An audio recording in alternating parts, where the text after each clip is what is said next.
Welcome back to episode of car talk. हमारे गोर है मोहम्मद फवाद साहब। उन्होंने हमारे से सवाल किया है कि उनके पास एक इन्वेस्टमेंट थी कुछ मिलियंस की। वो कह रहे हैं उनमें से मैंने हाफ जो इन्वेस्टमेंट थी मैंने एक कंपनी के साथ इन्वेस्टमेंट की जो कि आजकल काफ़ी बड़ी कंपनी बनी हुई है। काफ़ी उनके हर तरफ बिल बोर्ड्स भी हैं, हर तरफ उनकी एडवर्टीजमेंट्स चल रही हैं, उनके फेसबुक पे भी उनकी एड्स आ रहे होते हैं। तो वो कह रहे हैं कि मैंने उनके साथ इन्वेस्टमेंट कर ली, बट वो कह रहे हैं मैंने पहले शुरू में ट्राई किया कि थोड़े कम इन्वेस्टमेंट से करता हूँ। तो अब वो कह रहे हैं कि मेरे पास जो 1-2 महीने से पहले पैसे आए थे, उसके बाद फिर मेरे जो रिटर्न वो कहते हैं कि मिलेगा आपको मंथली, वो थोड़ा डिले होना शुरू हो गया। उसके बाद फिर 1-2 महीने आया नहीं उनके पास। अब वो कह रहे हैं कि वो मुझे जो कंपनी है वो ऑफ़र करी कि अगर आप हमारे साथ ये जो इन्वेस्टमेंट है इसको डबल कर ले तो हम ये है कि आपको टाइमली भी देंगे और हम आपको इससे बेहतर रिटर्न देंगे। तो वो कह रहे हैं कि मुझे क्या करना चाहिए सिचुएशन में, क्योंकि मुझे अभी तो पैसे इतने कोई खास आ नहीं रहे, लेकिन अगर मैं कोई दुकान लेता हूँ तो उसमें रेंट बहुत कम आता है। इस तरह मुझे बहुत ज़्यादा पैसे मिल जाएंगे, बेहतर पैसे मिल जाएंगे, बेहतर रिटर्न मिल जाएगा। तो ये बात करते हैं क्या करना चाहिए।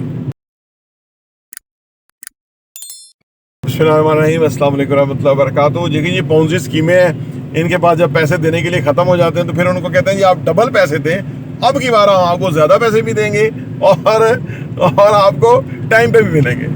देखिए आप उनसे पहले फंस चुके हैं, अब आप फर्दर फंसना ही है। आप जितना आप देखें, जितना आप फंसना चाहते हैं वो तो आपकी मर्जी है। देखिए मैं आपको बताऊँ, ज़िंदगी में असूल बना लें, हर चीज़ के आपके असूल होना चाहिए। बुरी महफिल में नहीं बैठना असूल है, चाहे वहां पे पता नहीं क्या ज्ञान बट रहा है, लेकिन महफिल बुरी है, उससे एक चीज अच्छी होगी 10 गलत होंगी। दूसरी बात यह कि इन्वेस्टमेंट में आपने एक असूल बना लेना है, जो कि दुनिया के बड़े इन्वेस्टर में क्या बड़े बड़े इन्वेस्टर वॉरेन बफेट, और उससे पहले जो है वो जो एक किताब है richest man in the Babylon, उसके अंदर भी हर जगह ये मैंने सुना है कि वो है कि नेवर लूज योर मनी।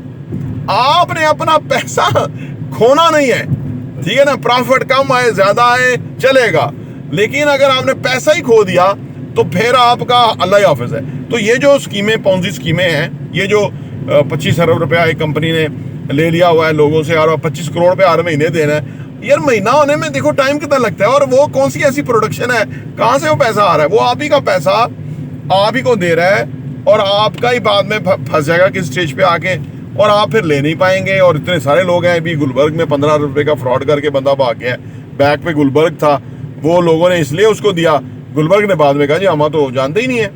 तो ये जो ले रहे हैं ना, ये आपके जो सूद पे पैसा देते हैं ना, ये देते तो ज्यादा किराया है, लेकिन मसला ये है कि उस पैसे से आपके एहसास बनते हैं। फर्ज करें मैं आपसे करोड़ रुपया लूँ, उसका मैं अपना एहसासा बना दूं, मैं आपको जी मैं लाख रुपए महीना आपको दूंगा, मैं आपको देता भी जाऊं 6 महीने साल दे दूं। फर्ज करो 1 करोड़ रुपया साल का इन्वेस्ट किया हुआ ना, अगले साल मैंने आपको दिया 12 लाख रुपया फॉर एग्जाम्पल, और उस 1 करोड़ के ऊपर अगर मैं समझता हूँ इन्वेस्टमेंट को, तो मैं उसको ऐसे क्रिएटिवली इन्वेस्ट करूंगा कि मैं 1 करोड़ के साथ 50 लाख रुपया कमाऊंगा, आपको दूंगा 12, सही है, बाकी मैं मालिक हूं।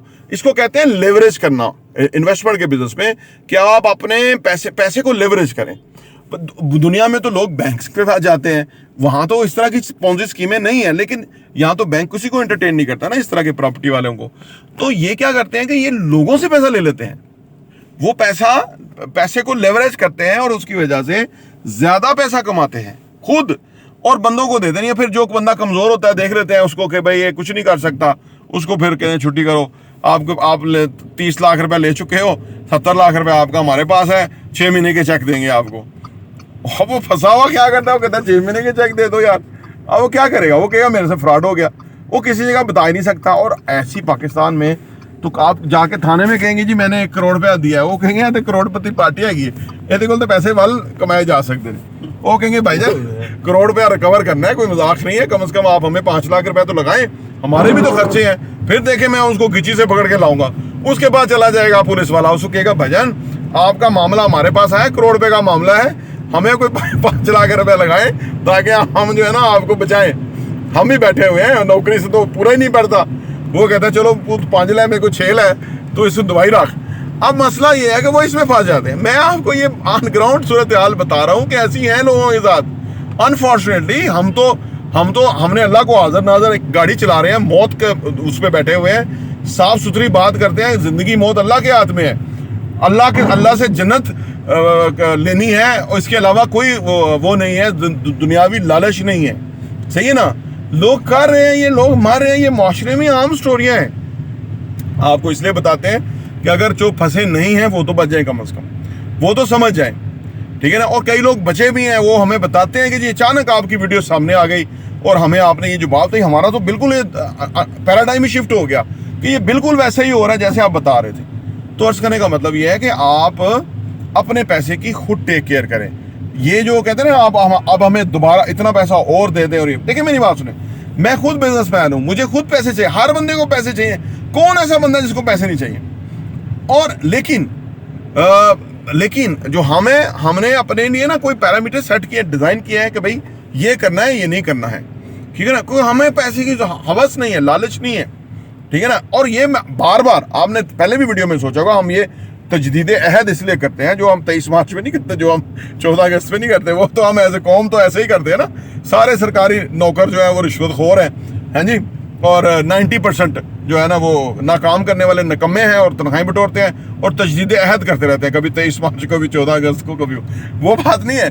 हम तो ये आपको हर वीडियो में इसलिए बताते हैं कि भाई हम भी इंसान हैं, हमें भी कोई ज़िंदगी में लालच आ सकता है, ताकि हम पहले ही बोल दें, हमें लालच, कोई लालची जो लुटेरा या फ्रडिया है वो हमें अप्रोच ना करे, क्योंकि हम ऐसे लालच को एंटरटेन नहीं करते।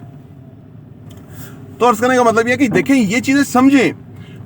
हम तो आपको बिजनेस सिखा रहे हैं, आप खुद बिजनेस सीखें और आपको हर फिजिबिलिटी समझ आ जाएगी।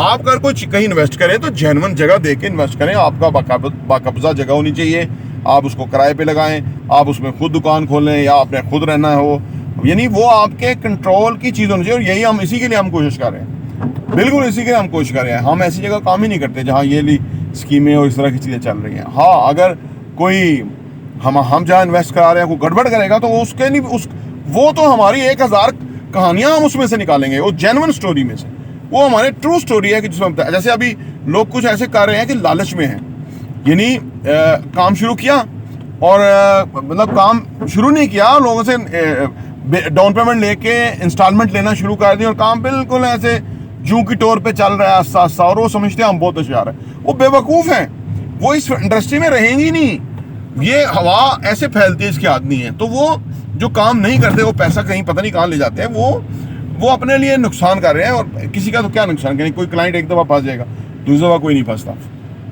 तो लिहाजा आप खुदारा आप इस मॉडल पे ना जाइए, आप नेवर लूज योर मनी वाली मॉडल पे जाइए। आप ऑन ग्राउंड एग्जिस्ट करती हुई चीज़ लीजिए, लालच ना कीजिए। जेन्युइन जो फ़ायदा होता है थोड़ा कम लगता है, लेकिन आस्ता आस्ता बढ़ जाता है। फिर तो थोड़ा भी अगर 20% भी साल का फ़ायदा है, 3.5 साल में आपका पैसा डबल होना है, तो आपको कौन सी मेरी है, ठीक है ना। आपका पैसा तो ये 20% तो कुछ भी नहीं है। हम तो बहुत बेहतरीन जो है ना वो प्रॉफिटेबिलिटी जो हमने चीज़ें बेची हैं उसके अंदर ऑलरेडी लोगों के लिए है। और कोशिश ये है कि उनको फ़ायदा पहुंचना चाहिए, बिकॉज दे डिज़र्व, कि उन्होंने मेहनत से पैसा कमाया, अब उन्होंने हमारे कहने के ऊपर एक प्रॉपर डायरेक्शन में पैसा लगाया, अब उनका पैसा इंशाल्लाह ग्रो करेगा। और हम ऑन ग्राउंड उनको बताते रहते हैं कि क्या स्टेटस है, क्या चल रहा है, किस तरह चल रहा है। बहरहाल आप अपने पैसे का ख्याल कीजिए। प्रॉपर्टी इंटरव्यू देखने का बहुत बहुत शुक्रिया।